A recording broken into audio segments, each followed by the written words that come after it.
So we can consider this pretty much an unboxing video. Guitar just came in from Fender. I would have loved to show you me pulling it out of the actual box, but I got a little boo-boo. I mean, they got it stapled down pretty good. It's pretty hard to get the box open, so props to Fender for sending it up. So let's see what I got in here. This is brand new, never been opened before. For Fender, I got those little locks. I'll show you why I have those in a minute, because I think Fender screwed up here. And here we have a brand new, this is from just ordered,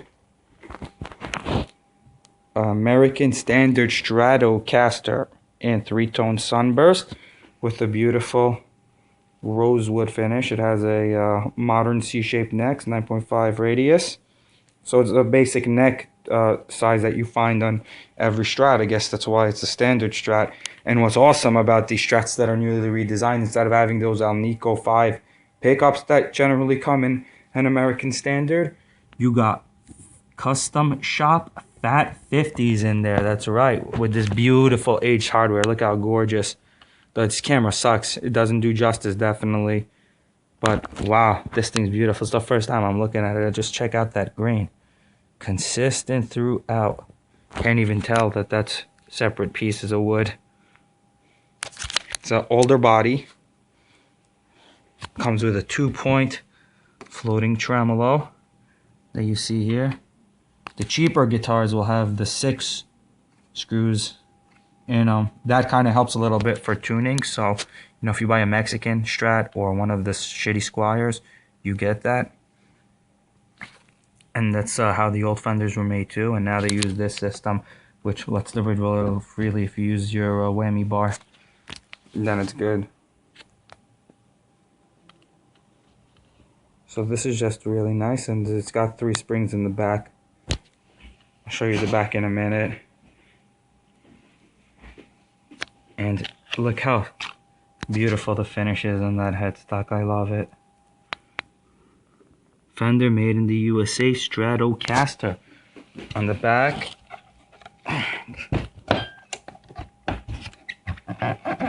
have typical headstock. It's like there is a finish on this. It's not as rough as you would get on a Mexican or a shitty like SX guitar, but it's not too thick, the finish. It's nice. There's a rosewood reinforcement right here on maple necks. Maple's not too strong of a wood.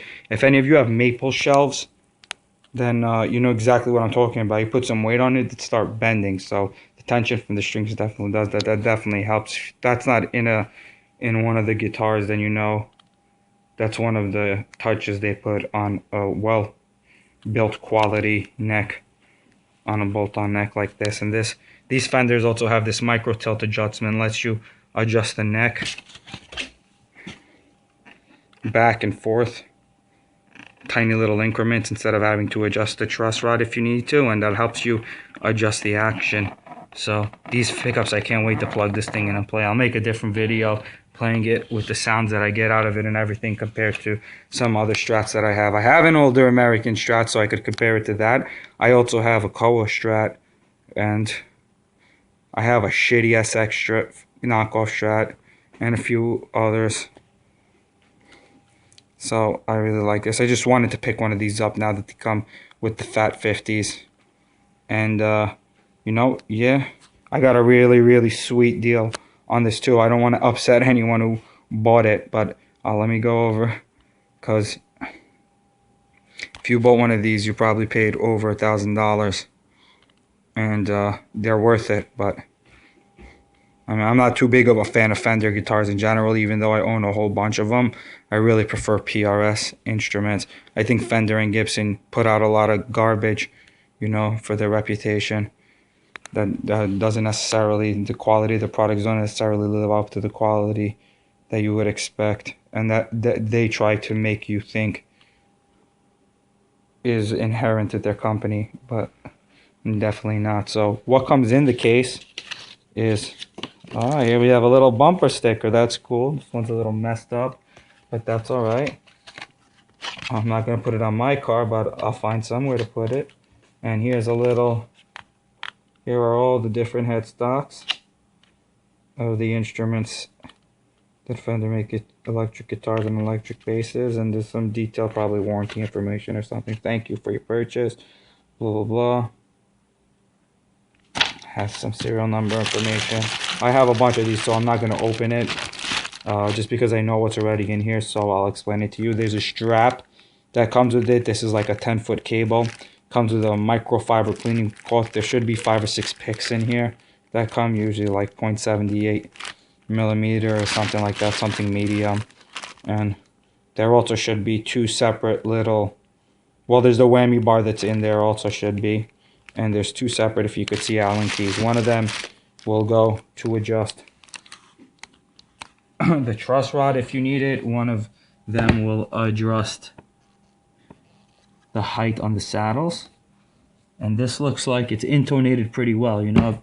You can tell because if it goes down like this, 3, and then you have 3 going down, so it's kind of like you have 2 parallel lines going at an angle down, then you know that it's settled properly. But I have to restring it with the 10s that I use, which are the best strings in the world. Elixir Polywebs. If you have a Strat, boy oh boy, you put these on, if you know how to set up your guitar, you can keep these on there for 10 years. I promise you. I have these on my Strats, and you never need to change strings. They never run dead. And these are the Polyweb Elixirs. I know a lot of people hate on them, and you can hate on me, but they sound great and they last forever. Make sure if you buy these, you get these with anti-rust plain steel. The plain steel are the ones that aren't wound. So you'll have your G, B, and E strings that aren't really wound by anything. And they're usually, if you don't get these, you just get the one that's a polyweb, not with the anti-rust plain steel. That means these strings, the high ones, are not coated. The bass strings would be, but not that. So you want to make sure you get that. You can get these for like $6, $7 on eBay. They're not even expensive anymore compared to regular strings. I paid $12.99 for Norm's Music, a local shop.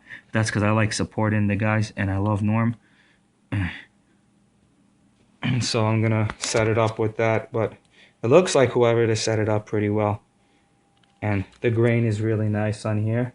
I can't wait to plug this bad boy in. I'm gonna drive the neighbors nuts tonight. And now it comes with the case too. So under here there's also a key. American Standards. One of the good things, as opposed to the American Special, which has those Tex-Mex pickups or whatever they are, Texas Special pickups actually in them. I kind of like those, but I like these Fat 50s a lot better. That's why I went with them.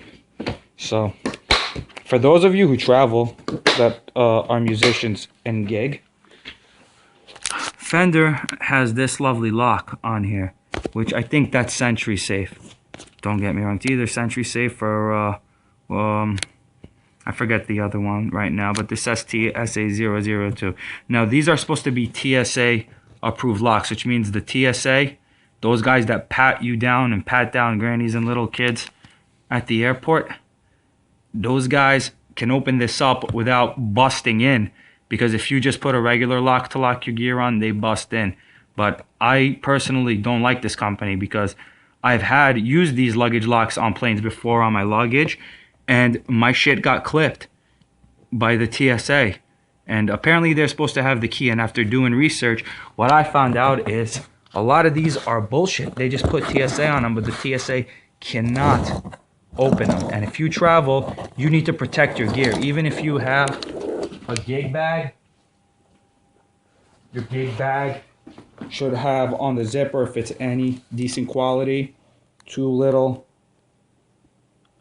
things attached to the zipper, and you should lock it. On your guitars, if you're carrying any type, you should always have some type of locking mechanism on your amp, whatever it is you're traveling with, because people will break in, people will steal your shit. That's something I know firsthand.